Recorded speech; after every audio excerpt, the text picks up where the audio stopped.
Good morning everyone. आज देखते हैं प्रेजेंट सिंपल टेंस अपन पढ़ चुके हैं, ठीक है।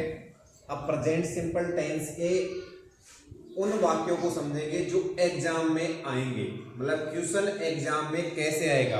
अब तक केवल अपन सीख रहे थे हिंदी का इंग्लिश ट्रांसलेशन, यही सीख रहे थे। अब सीखेंगे अपन क्वेश्चन एग्जाम में किस प्रकार से आते हैं, चाहे वो कंपटीशन एग्जाम हो चाहे अदर एग्जाम हो, ठीक है।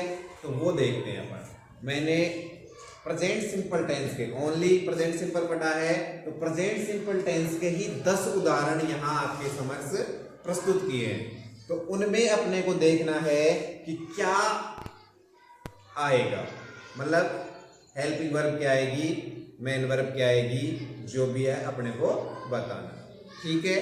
तो देखो पहला सेंटेंस है the sun in the east, और कोष्टक में दे दिया अपने को ब्रैकेट में राइज का अर्थ होता है उगना। तो आपने किया होगा कुछ भी, तो अब मैं बता रहा हूं, आप एक बार और सोच ले क्या आएगा, ठीक है। द सन यानी सूर्य, इन द ईस्ट पूर्व में, इन द ईस्ट मतलब पूर्व में, राइज का अर्थ होता है उगना। राइज का अर्थ क्या होता है, उगना, उदय, ठीक है। सूरज पूर्व में उदय होता है। तो अब बताना है अपने को कि डू डज आएगा क्या, नहीं आएगा। क्यों नहीं आएगा, क्योंकि ये साधारण वाक्य है और साधारण वाक्य में डू डज का प्रयोग नहीं होता, ठीक है। तो क्या होगा, मेन वर्ब आपके सामने दे रखी है राइट। क्या दे रखी है, राइट। तो इस राइज को यहां पे लगाना है। अब बताओ राइज में एस या यस का प्रयोग होगा या नहीं होगा, होगा। क्यों होगा, क्योंकि यहां पर क्या है, कर्ता सन, जो क्या है, एक वचन है, अर्थात एस या यस का प्रयोग होगा। तो अब बताओ एस का प्रयोग होगा या एस का, किसका होगा, एस का। Very good.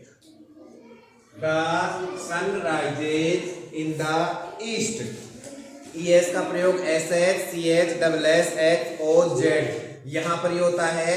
इनमें से लास्ट में कुछ भी नहीं है, अतएव यहां पर एस का प्रयोग हो गया। The sun rises in the east, सूर्य पूर्व में उदय होता है।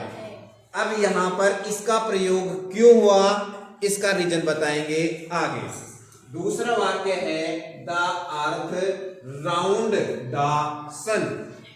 द अर्थ मतलब पृथ्वी राउंड यानी चक्कर लगाती है द सन सूर्य के, और आगे लिख दिया मूव्स मतलब घूमना, चक्कर लगाना। तो यहां पर क्या आएगा, एस। द अर्थ मतलब पृथ्वी सूर्य के चक्कर, चारों ओर चक्कर लगाती है। समझ में आ गया बात। अतएव यहां पर क्या आ गया, एस। अब यहां पर देखो, इस मूव को मैं 4 ऑप्शनों में भी दे सकता था। एक में लिख देता मूविंग, एक में लिख देता मूव्स, एक में लगा देता ईएस, और एक में लगा देता इनमें से कोई नहीं। तो भी अपन उत्तर दे सकते थे और ऐसे भी उत्तर दे सकते हैं, लेकिन कोशिश हमेशा करनी चाहिए कि डायरेक्ट उत्तर आए, जिससे आपकी एग्जाम में, कंपटीशन एग्जाम में, किसी भी एग्जाम में आपको सरलता से वहां पर उत्तर आ सके। क्योंकि यहाँ पर जितना हार्ड करेंगे वहां पर अपने लिए उतना ही इजी हो जाएगा, ठीक है। आगे देखो, the A thermometer Khalistan temperature measures का अर्थ होता है मापना, मतलब थर्मामीटर टेम्परेचर को मापती है। क्लियर हो गया। तो अब देखो यहां पर क्या आ जाएगा, वो ही एस। क्या आ गया है, एस। कोई दिक्कत आ रही है क्या तुम्हारे को, नहीं। तो ब्रैकेट में क्या आ गया, एस। अब तुम्हारे को पूछना हूं मैं कि यहां पर प्रेजेंट सिंपल टेंस क्यों हुआ, तो इसका उत्तर है क्योंकि ये वाक्य क्या है, सार्वभौमिक सत्य। कौन से वाक्य है रहे, सार्वभौमिक सत्य, मतलब यूनिवर्सल ट्रुथ है। और यूनिवर्सल ट्रूथ में किसका प्रयोग होता है? प्रेजेंट सिंपल टेंस का।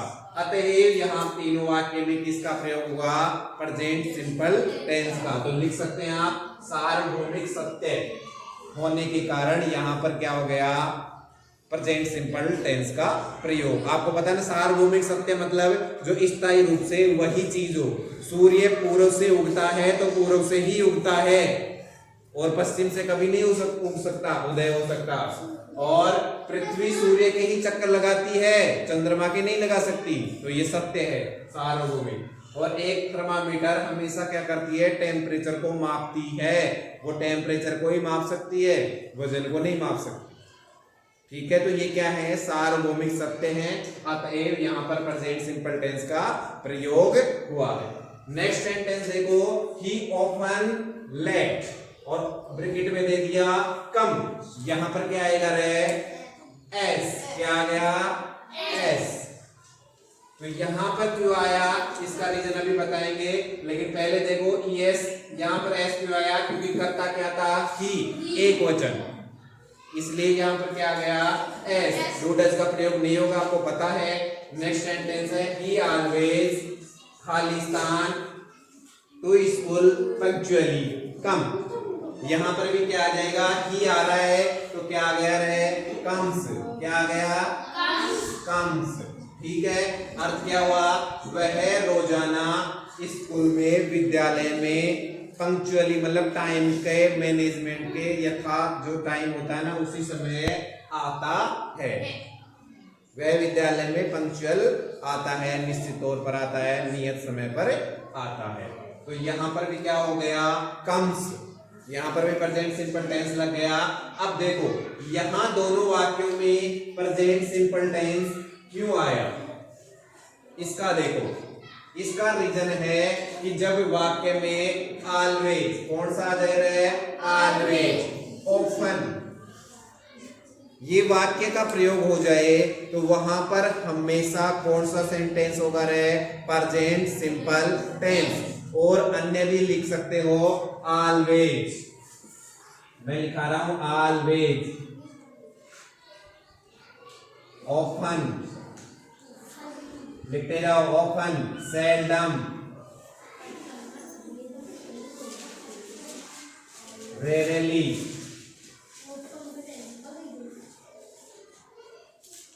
Recently,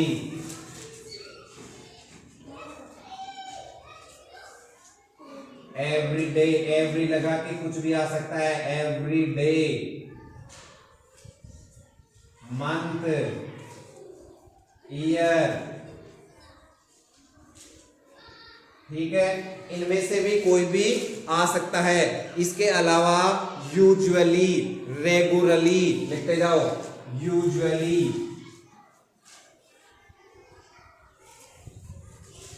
regularly. ठीक है, इन वाक्यों में क्या आता है रे? हमेशा प्रेजेंट सिंपल टेंस आता है। इसके अलावा नेवर भी आता है। कौन सा आता है? नेवर। और आता है सम टाइम। क्या आता है? Some time. अगर ये सब आपको वाक्य में कहीं पर भी दिख जाए, वहां पर कौन सा टेंस होगा रे? Present simple tense. कौन सा टेंस होगा रे? Present simple tense. और एक और छूट गया, फ्रीक्वेंटली, FREQUENTLY। ठीक है, और एक आ गया रेगुलरली, REGULARY, रेगुलरली। इन सब के साथ में क्या आएगा रे? रेगुलरली के अर्थ में समानार्थक होता है डेली, DAILY। इन सब के साथ में क्या आएगा? Present simple tense. ऑलवेज मतलब हमेशा, ऑफन मतलब प्राय, सेल्डम मतलब कभी कभार, रेयरली मतलब वास्तव में, रिसेंटली यानी प्राय, every day, every month, every week यानी प्रत्येक महीने, प्रत्येक सप्ताह, प्रत्येक दिन, यूजुअली यानी सामान्यतः उपयोगी, रेगुलरली यानी लगभग हमेशा, नेवर यानी कभी नहीं, सम टाइम यानी कुछ, फ्रीक्वेंटली कभी कभार, रेगुलरली निश्चित तौर पर, लगातार, रेगुलरली पहले भी आ गया है क्या? नहीं। डेली मतलब प्रतिदिन, ठीक है, इतना पढ़ने देख लिया। फ्रेंकली का अर्थ बार बार बता दिया और नेवर का अर्थ कभी कभार, ठीक है।